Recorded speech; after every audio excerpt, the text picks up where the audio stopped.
अवधूत चिंतन श्री गुरुदेव दत्त। सर्वांना श्री स्वामी समर्थ। तर पहा, प्रत्येकाला वाटत असतं की आपल्या जीवनात जे काही संकट आहे, दुःख आहे, ते दूर व्हावं आणि आपली आर्थिक परिस्थिती चांगली राहावी। त्याचबरोबर लक्ष्मी मातेची आपल्यावर अखंड कृपा राहावी आणि चिरकाल महालक्ष्मी मातेचा आपल्या घरात वास असावा, अखंड लक्ष्मी आपल्या घरात असावी, असं प्रत्येकाला वाटत असतं आणि त्यासाठी प्रत्येक जण मेहनतही करत असतं।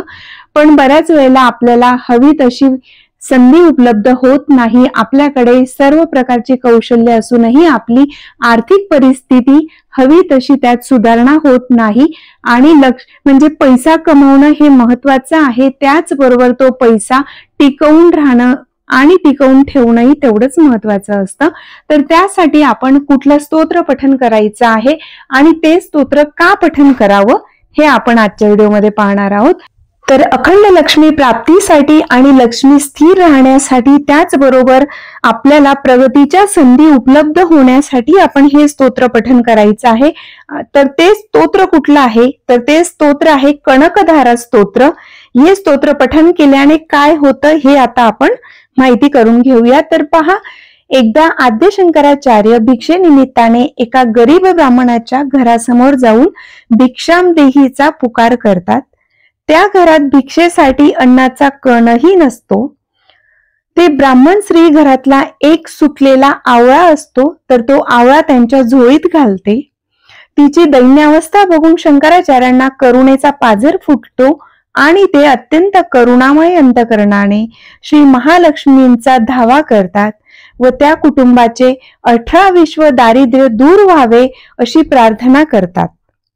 स्तोत्राच्या प्रभावाने, शंकराचार्यांच्या सकारात्मक शब्द प्रभावाने आकाशातून सुवर्णमयी आवळ्यांचा वर्षाव होतो व त्या स्त्रीच्या कुटुंबाचे दारिद्र्य दूर होते, अशी आख्यायिका आहे। प्रत्येक व्यक्तीच्या जीवनामध्ये काही ना काहीतरी अडचणी येत असतात।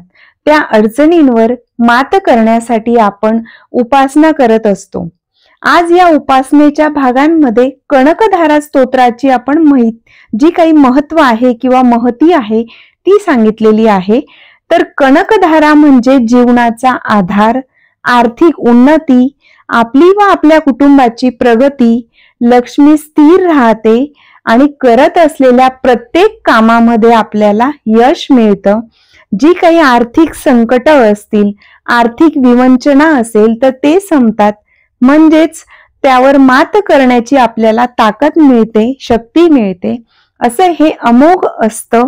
आपल्या ऋषी मुनींनी आपल्या समोर लिहून ठेवलेलं असं हे दिव्य स्तोत्र आहे, ते म्हणजेच कनकधारा स्तोत्र।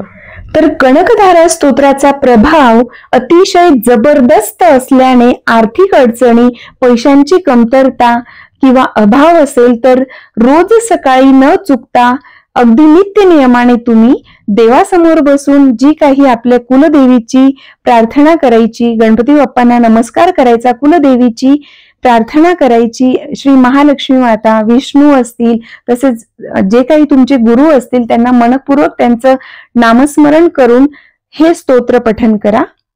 अतिशय दिव्य आणि प्रभावी असं हे कनकधारा स्तोत्र आहे।